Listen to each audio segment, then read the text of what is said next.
A quiet suburban night shattered by a raging inferno. A home engulfed. A life seemingly destroyed. But the man who watches it burn isn't broken. He's calculating. They thought they'd burned my past, Woody whispers. But they only ignited their own future in federal prison. You won't believe the shocking revelation that turns a petty HOA dispute into a statewide legal earthquake. Don't miss what happens next. The crisp, clean air of the cul-de-sac usually hummed with the gentle murmur of sprinkler systems and distant lawnmowers, a testament to the meticulous order enforced by the Autumn Ridge Homeowners Association. Today, however, a different sound pierced the suburban tranquility, the rhythmic thump-thump of a construction dumpster being filled, followed by the sharper clang of metal as another large piece of debris was tossed inside. Mark Callahan, a man whose presence was as understated as his new home, paid it little mind. He preferred the quiet hum of his legal briefs and the measured cadence of judicial thought to the trivialities of neighborhood gossip. His move to Autumn Ridge had been a deliberate choice, a retreat from the incessant demands of city life, a place where he hoped anonymity would allow him to finally breathe. He simply wanted a quiet corner, a place to read his books, tend his modest garden, and exist without the endless scrutiny that came with his high-profile career. Mr. Callahan. A voice, sharp and saccharine, sliced through the morning calm, preceded by the unmistakable scent of lavender and a faint whiff of ozone. As if the air itself crackled around its source, Mark looked up from his porch swing, where he was attempting to attach a bird feeder, a task he found surprisingly challenging. Standing on his freshly manicured lawn, precisely 3 feet from his property line as dictated by the HOA's rigid covenants, was Brenda Karen Whitaker. Her smile was a painted-on affair, wide and unwavering, yet her eyes sharp, assessing, and utterly devoid of warmth belied the friendly facade. She was the undisputed sovereign of Autumn Ridge, a woman who wielded the HOA bylaws like a scepter and saw herself as the sole arbiter of suburban perfection. Her perfectly coiffed blonde bob seemed to defy gravity, much like her self-importance. "Good morning, Miss Whitaker," Mark responded, his voice even, betraying nothing of the immediate discomfort he felt. He had met her once, briefly, during his initial walkthrough of the property, a perfunctory introduction orchestrated by the real estate agent who had gushed about the vibrant community spirit Brenda embodied. He remembered her mentioning the HOA, a standard amenity, he'd assumed, and had politely nodded along. He certainly hadn't anticipated the zealotry. "Just Brenda is fine, dear," she chirped, though the inflection suggested anything but. She held a clipboard, of course, its pristine white pages stark against her perfectly manicured nails. "I just wanted to formally welcome you to Autumn Ridge. Such a pleasure to have you. We've been so excited about having a new face on Aspen Lane." Her gaze swept over his unadorned porch, lingering for a fraction of a second too long on the bird feeder still in its box. "Thank you, Brenda," Mark replied, setting down the feeder. "I'm enjoying the peace and quiet." "Yes, well, that's precisely what our HOA strives to maintain," she declared, her voice rising slightly, as if broadcasting to an unseen audience. "Order, harmony, and above all, conformity. These are the pillars of our exemplary community. Which brings me to this." She tapped the clipboard with a pen, the sound a crisp punctuation mark in the morning air. "Your welcome packet. And, of course, the membership agreement." Mark's gaze drifted to the document she presented. It was thick, far more substantial than any standard HOA agreement he had ever seen. He had a stack of unopened mail inside, mostly junk, but he recalled seeing a similar, intimidatingly large envelope from the HOA. He hadn't gotten around to it. His profession had trained him to spot red flags, and the sheer volume of legalese, combined with Brenda's intense stare, raised several. "Ah, yes, I've received some documents," Mark acknowledged, maintaining his placid demeanor. "I haven't had a chance to review them thoroughly yet." Brenda's smile tightened, stretching unnaturally. "Well, you must—" Mr. Callahan promptly Our bylaws are quite clear on the expectations of all residents. We pride ourselves on our adherence to these standards. Article 4, Section B, Paragraph 7 explicitly states that all new residents must sign and return the membership agreement within 7 business days of closing. You're currently on day 6. Mark felt a flicker of annoyance, quickly suppressed. I understand, Brenda. I assure you, I am a law-abiding citizen. I merely require time to properly examine such an extensive document before affixing my signature to it. Oh, it's all standard. Really? She waved a dismissive hand, a gesture that bordered on insulting. Just ensuring everyone contributes to the collective aesthetic and communal well-being. Things like approved paint colors, lawn maintenance schedules, acceptable fence heights, and most importantly, the quarterly assessments, all for the good of the community. I'm sure, Mark said, rising from the swing. However, as a matter of principle, I always review any contractual agreement in detail before signing. It's simply good practice. Brenda's eyes narrowed almost imperceptibly, the sweetness draining from her smile, replaced by a glint of something cold and unyielding. I appreciate due diligence, Mr. Callahan. However, I must stress the urgency. Unsigned agreements incur significant penalties. Daily fines for non-compliance. It's all in the packet. Her voice dropped a decibel, losing its performative cheer. We simply cannot have residents who believe they are above the rules, can we? No one believes they are above the rules. Brenda, Mark replied, his voice still calm, but with an underlying firmness that was almost imperceptible. I believe in adhering to laws and agreements. Once properly understood and assented to, he offered a small, polite nod, the universal signal for a conversation's end. If you'll excuse me, I have some calls to make. He turned to re-enter his house, assuming the matter was closed for the moment, but Brenda Whitaker was not accustomed to being dismissed. Her voice, now sharper, stopped him at the threshold. Mr. Callahan, she began, her tone now laced with an undeniable edge. Autumn Ridge is a community built on respect for its covenants. We've had issues with nonconformists in the past. They always learn, one way or another. A faint, unsettling smile played on her lips. Things can get difficult for homeowners who don't cooperate. Mark paused, his hand on the door handle. He did not turn around immediately, allowing a beat of silence to hang in the air, thick with unspoken challenge. He had encountered threats before, veiled and overt, in much grander halls of power. This petty suburban despotism, while irritating, held a peculiar, almost pathetic quality. He turned, facing her fully, his expression unreadable. I'm sure they do, he said, his eyes meeting hers, holding their gaze. There was no warmth, no anger, just an unsettling depth that seemed to absorb her bravado. But I assure you, Brenda, I am not easily dissuaded. He stepped inside, closing the door softly, leaving Brenda Whitaker standing alone on his lawn, clipboard clutched tightly, her perfectly composed facade finally cracking under the weight of an unfamiliar, unsettling resistance.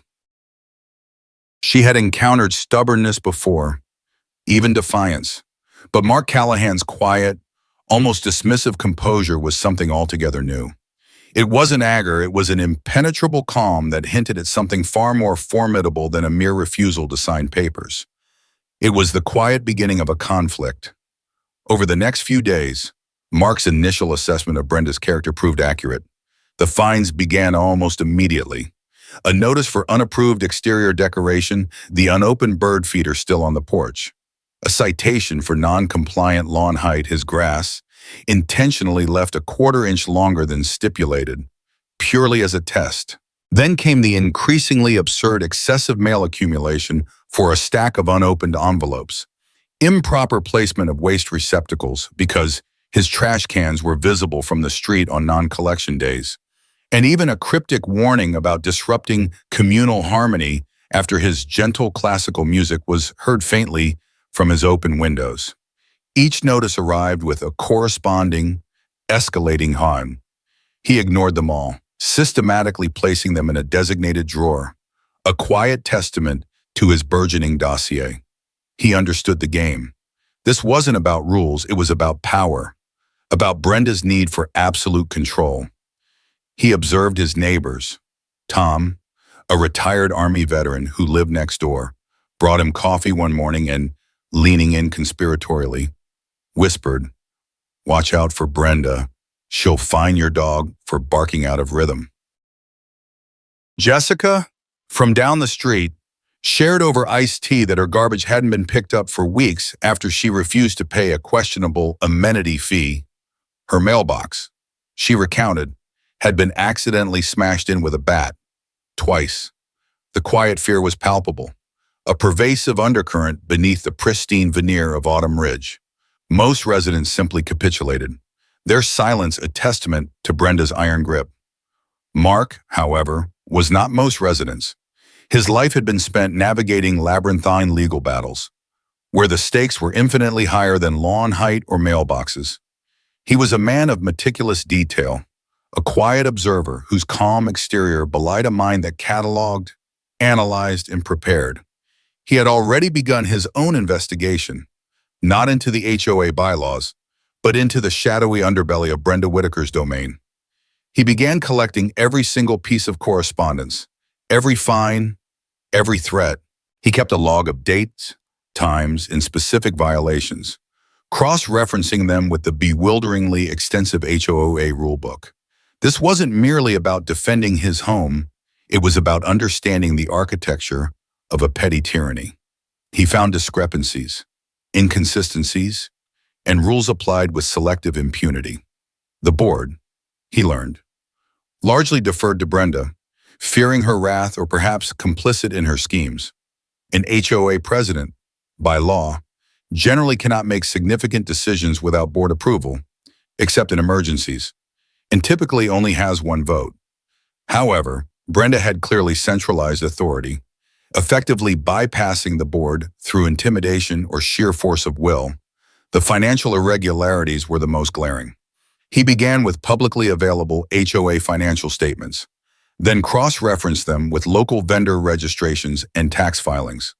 What he found suggested a pattern of inflated invoices, shell companies, and questionable consulting fees. Payments marked as vendor expenses often went to a shell company registered in the name of a distant relative of Brenda's. Maintenance reimbursements were funneled to firms that appeared to exist only on paper. It smelled, to his experienced nose, like embezzlement, a common charge in HOA fraud cases. The money trail led not to improved community amenities, but to designer handbags and luxury spa visits, and more disturbingly, to monthly transfers to a Delaware-registered entity that screamed of money laundering. This wasn't just a nuisance, it was a criminal enterprise, cloaked in the innocuous guise of community governance. Brenda wasn't just enforcing rules. She was systematically siphoning funds and suppressing dissent through fear. This realization solidified Mark's resolve. He wasn't just Mark Callahan, new resident. He was Mark Callahan, a federal judge. And federal judges possessed unique, expansive powers, particularly when federal crimes were involved. This wasn't just a local civil matter. It was rapidly becoming a subject for federal investigation, especially if it involved organized fraud, obstruction of justice, or destruction of evidence. He knew that an independent counsel, once appointed by the court, had the authority to investigate and prosecute federal crimes that arose out of the initial investigation, including those related to perjury, obstruction of justice, and even intimidation of witnesses. He did not announce his profession. He merely continued to observe, collect, and analyze, allowing Brenda to dig her own grave deeper with each new, increasingly aggressive infraction. His public demeanor remained unchanged, quiet, reserved, almost meek. He cultivated an image of a tired, defeated man, letting his lawn go a little longer, avoiding eye contact with neighbors. This was not surrender, it was strategy. He knew that to catch them, he had to play the role they expected. The storm was gathering, but it was a silent one, brewing behind the placid facade of Mark Callahan's quiet life in Autumn Ridge, and Brenda Whitaker, in her insatiable quest for control, was about to step directly into its path. Brenda Whitaker's audacity had reached its zenith, her petty reign morphing into outright despotism. The constant stream of fines, now numbering in the dozens, had escalated to full-blown legal threats from the HOA's hired counsel, a firm Mark recognized as a boilerplate operation, likely paid handsomely from the siphoned funds he was tracking. These threats were not just idle words, they were formal demands for property forfeiture, liens, and even a vaguely worded injunction hinting at removal of disruptive elements from the community. Brenda seemed consumed by a desperate need to crush Mark Callahan, whose quiet defiance had become an unbearable affront to her absolute authority. She saw his resistance as a personal challenge, a wound to her carefully constructed image of invincibility. The neighborhood, once a tapestry of fearful compliance, began to show faint, almost imperceptible cracks. Mark's persistent refusal to bend, though outwardly passive, had a subtle ripple effect. Old Mr. Henderson, whose prize-winning petunias had been repeatedly trampled by HOA inspectors, likely Brenda's enforcers for being too vibrant, started leaving his porch light on at odd hours, a silent vigil. Mrs. Rodriguez, whose children's laughter had been deemed excessive noise pollution, began to spend more time with her kids in their yard, their joy a quiet act of rebellion. These were small gestures, almost imperceptible, but Mark, ever observant, noted them. They were not active allies, but they were no longer completely silent. Their fear was still potent, but a seed of weary resentment had been planted.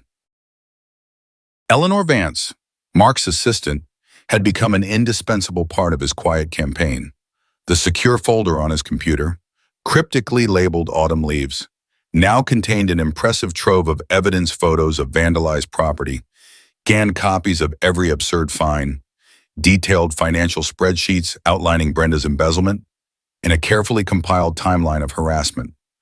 Eleanor, with her meticulous attention to detail, had even tracked down previous residents who had quietly left Autumn Ridge, some of whom spoke of similar patterns of intimidation and financial coercion, too terrified to speak out publicly. One former resident, now living several states away, tearfully recounted how her home had been condemned for structural integrity issues after she challenged a series of inexplicable charges, forcing her to sell at a loss to an anonymous buyer, a shell corporation Mark had traced back to Brenda's network. "Judge," Eleanor said one afternoon, her voice hushed, her eyes grave, "I think you need to see this." I cross-referenced the structural remediation companies from Miss Green's case with a series of LLCs registered in the state, and a few of them have direct links to a fire damage restoration company and another, a private security firm. She pushed a printout across his desk, a diagram of interconnected corporate entities, all leading back, circuitously, to Brenda Whitaker's extended family or close associates. It looks like they don't just harass people out of their homes. Judge, they're capable of creating the problem they're hired to fix. A cold dread settled in Mark's stomach. Fire, though. That was a new level of depravity, a far cry from smashed mailboxes. This wasn't just about control and money, it was about outright destruction, a calculated terror that would leave no physical trace of resistance. He looked at the diagram, tracing the lines of corporate ownership, the names of silent partners, the dates of registration. It was a well-oiled machine, operating under the radar for years. Brenda wasn't just a petty tyrant. She was the architect of a sophisticated criminal enterprise, built on fear and enabled by a complacent or complicit local system. This revelation sharpened his focus, turning his tactical patience into an urgent, strategic offensive. He had to act, but not preemptively. He needed them to expose the full extent of their criminality. Brenda, fueled by her escalating frustration, held another emergency HOA meeting, this time broadcast over a local community access channel she had strong-armed into compliance. Her face, usually a mask of saccharine control, was now contorted with barely contained fury. "We have a cancer in our community," she shrieked, gesturing wildly towards the general direction of Mark's house. "A rogue element, undermining everything we've built. Mr. Callahan's blatant disregard for our covenants, his refusal to sign, his unsightly property, and his disturbing music. It's an affront. It's a violation. We must take decisive action. We must show him the true cost of nonconformity. The supporting characters, the silent neighbors, shifted uncomfortably in their seats. Some murmured agreements, too afraid to openly contradict her, but others exchanged nervous glances. They were beginning to see her true colors, the thin veneer of community spirit stripped away to reveal a tyrannical core. Mark watched the broadcast from his study, his expression unreadable. He saw the flicker of fear in some faces, but also the dawning realization in others. This was not the perfect leader she pretended to be. She was a bully, a monster, and her desperation was making her reckless. The next day, a formal notice arrived, not from the HOA's legal firm, but from Brenda herself, emblazoned with a personal seal. It was an eviction notice, citing multiple and continuous violations of the HOA charter, rendering the property uninhabitable and a danger to the community. It was a legal absurdity, but the implied threat was unmistakable. The notice also stated that the HOA would be holding an emergency remediation inspection of his property in 2 days' time, without his permission, and that any resistance would be met with appropriate force. This was the direct escalation Mark had anticipated. They weren't just trying to fine him or harass him out, they were trying to forcibly seize his home. This was the moment the game turned from civil dispute to outright criminal intrusion. He had given them enough rope. Mark calmly placed the eviction notice on his desk, alongside the stack of evidence. He knew what remediation inspection truly meant. It wasn't about clearing debris or fixing a fence. It was about creating a staged violation so severe, so irreparable, that it would justify a forced sale or, more likely, a pre-planned accident. Eleanor's research had been a chilling premonition. They were coming for his house, and they were coming with fire. He called his contact at the Department of Justice, using a secure satellite phone, a rarely used piece of equipment reserved for matters of national security or extreme judicial urgency. He spoke in clipped, precise sentences, laying out the timeline, the evidence, and the escalating threats, including the imminent remediation inspection. He provided the names of the shell companies, the financial irregularities, and the chilling connection to fire restoration services. He did not ask for a warrant. He provided ample probable cause for an immediate, high-level federal investigation, emphasizing the interstate nature of the racketeering and the clear pattern of civil rights violations and intimidation. He knew that the system, once activated at this level, would move with overwhelming force, but it would take time to deploy assets on the ground without tipping off the targets. He also made a discreet call to the local fire chief, a man he vaguely knew through a mutual acquaintance, but one he trusted to be honorable. He spoke hypothetically, of course, of unusual patterns of fires in HOA communities, of potential arson-for-profit schemes. He didn't reveal his identity or his specific situation, merely planted a seed of suspicion, enough for the fire department to be on high alert. The fire chief, a seasoned veteran, had heard enough. He promised to keep a close watch on Autumn Ridge, without revealing his interest.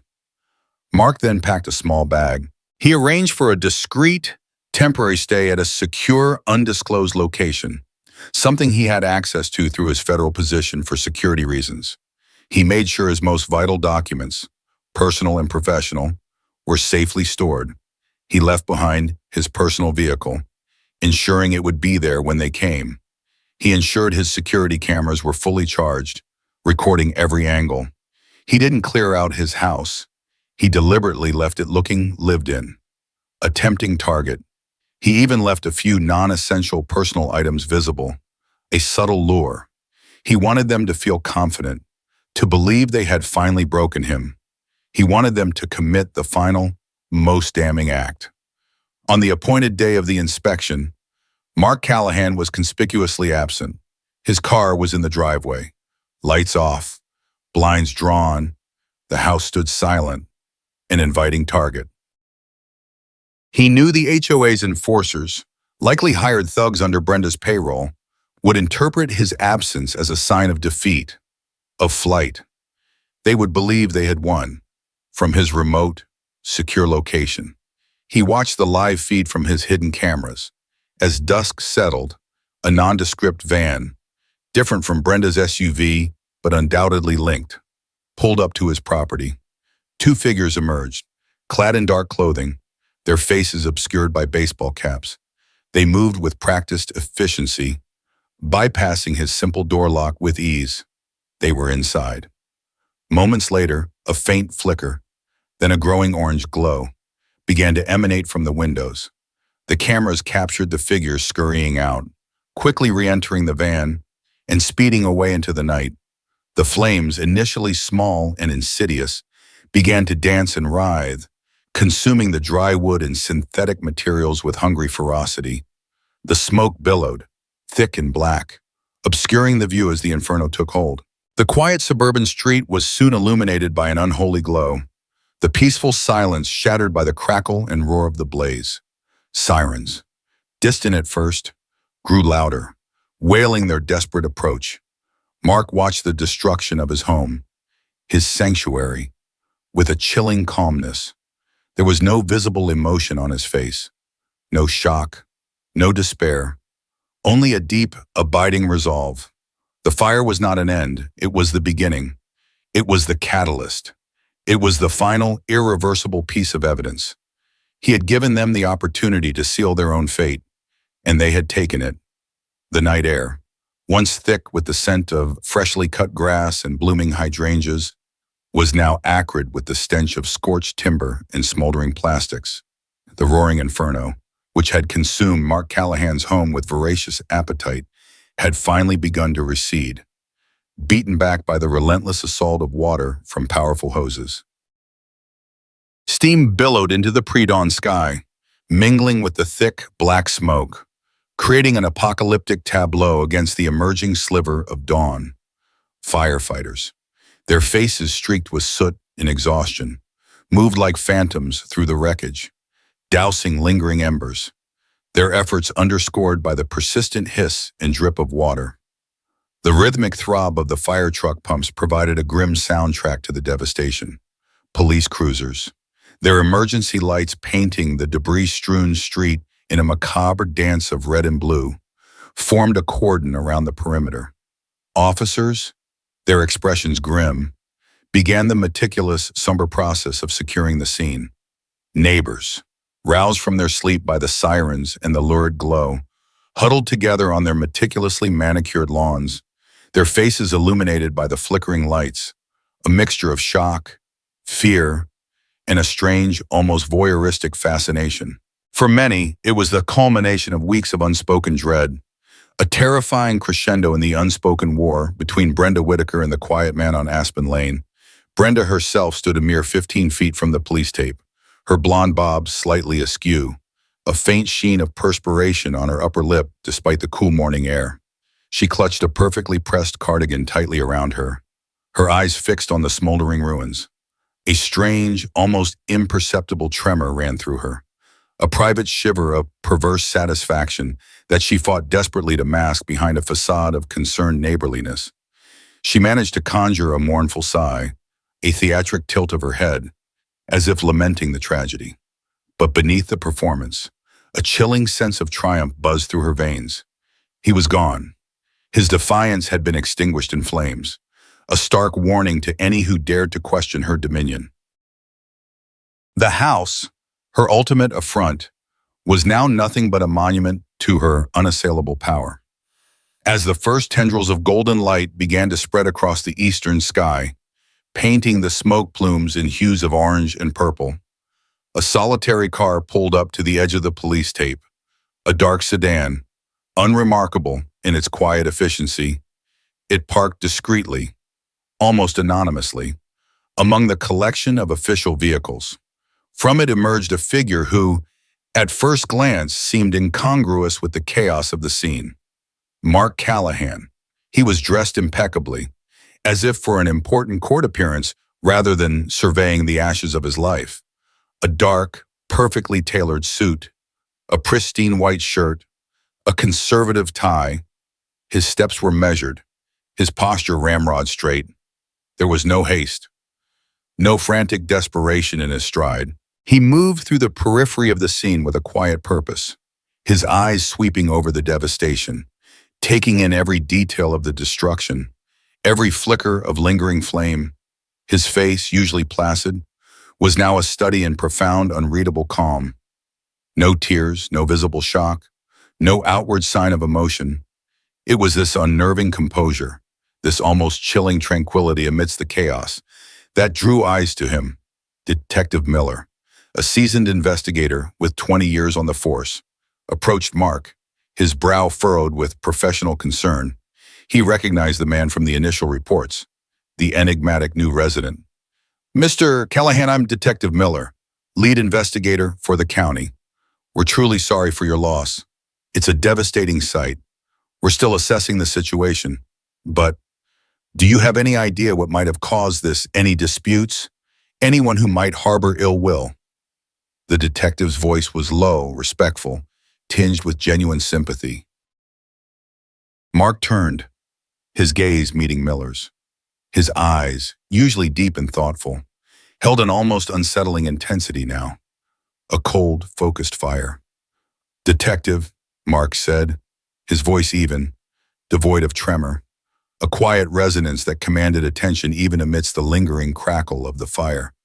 "I believe I possess information that will not only shed light on the cause of this incident, but will also lead you to the individuals responsible, and beyond." He reached into the inner pocket of his jacket, his movements unhurried, deliberate. He withdrew a slim, worn leather wallet, the kind that spoke of years of quiet, authoritative use. He flipped it open, revealing a laminated identification card. Detective Miller, accustomed to seeing countless forms of ID, took it instinctively, his eyes scanning the details. His professional facade, usually unshakable, fractured. His eyes widened, then narrowed, then snapped back to Mark's face, now stripped of any previous sympathy, replaced by a rigid, almost deferential respect. "Judge Callahan," Detective Miller breathed, the name a hushed reverence. "Federal Judge Mark Callahan." The words, though softly spoken, resonated through the immediate vicinity, picked up by the ears of nearby firefighters, police officers, and forensic technicians. A ripple of disbelief and professional awe went through the ranks of emergency personnel. Conversations halted, heads turned. The implications were immediate, monumental, and utterly disorienting. Federal, not local. This was no ordinary house fire. This was now a scene of profound federal interest. Brenda Whitaker, who had been subtly inching closer, straining to hear the exchange, froze, her face moments before etched with smug satisfaction, transformed into a mask of pure, unadulterated horror. Her carefully constructed facade cracked, then shattered. Her eyes, wide with sudden, dawning comprehension, darted from Mark's impossibly calm face to the smoldering ruins, then back to the words, "Federal Judge." The word federal hung in the smoky air like a death knell, echoing through the hollow triumph of her heart. The sheer weight of that revelation, the unfathomable depth of her miscalculation, crashed down on her with the force of a tidal wave. All color drained from her face, leaving her ashen, almost spectral. Mark, his eyes now fixed on Brenda, allowed a fleeting, almost imperceptible flicker of grim satisfaction to cross his otherwise impassive features. He then extended his hand, not towards Brenda, but towards Detective Miller, presenting a single, meticulously folded document. It was not a personal statement.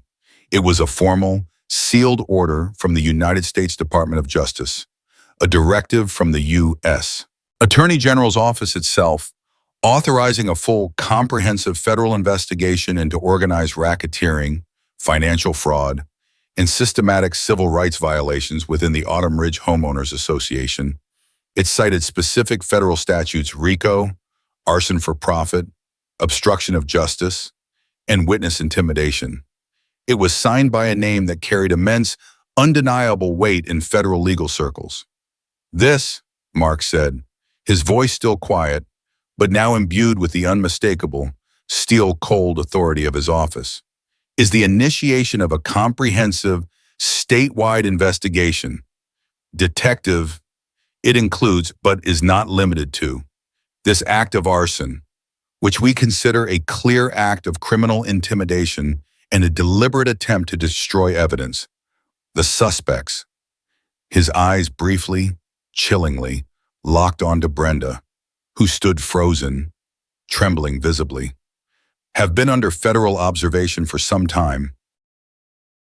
We possess extensive and irrefutable documentation, detailed financial records, audio recordings of threats, intercepted communications, comprehensive video evidence, including footage of the perpetrators entering and exiting my property tonight, and witness statements linking Ms. Whitaker and her co-conspirators to over 27 distinct federal offenses, spanning several years.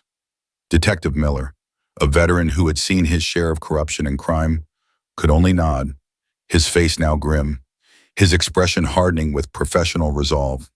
The magnitude of what he was being told, the sheer breadth of the criminal enterprise masquerading as a suburban HOA, was staggering. Understood, Judge, he stated, his voice now crisp, devoid of any prior sympathy. This is now a federal crime scene. We will cooperate fully. Our resources are at your disposal. He immediately turned to his officers, his commands sharp, precise, and devoid of ambiguity. Secure the entire perimeter. No one in or out without explicit federal authorization. Begin a full forensic sweep. Get a complete witness list. Everyone who was here tonight, and detain Ms. Whitaker and anyone currently serving on the Autumn Ridge HOA board for immediate questioning. Now, Brenda Whitaker, jolted by the sudden, authoritative commands, tried to recoil, her eyes darting wildly like a trapped animal. What are you talking about? This is an outrage. I'm Brenda Whitaker, the HOA president. You can't possibly. Her protests, high-pitched and laced with escalating panic, were abruptly cut off.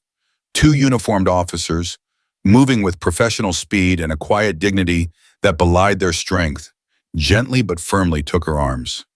Ms. Whitaker, one of them stated, his voice calm but unyielding.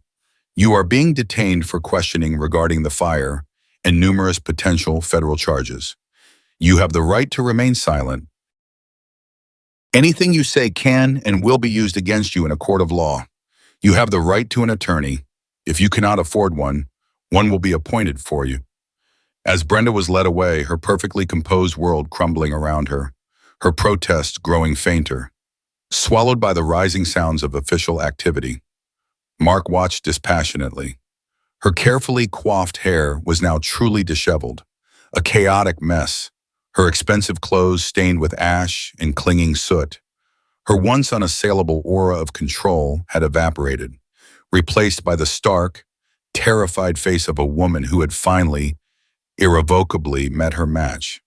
She looked back over her shoulder, her eyes meeting Mark's, and for a fleeting moment, he saw not anger or defiance, but a profound, chilling despair, the realization of utter, crushing defeat.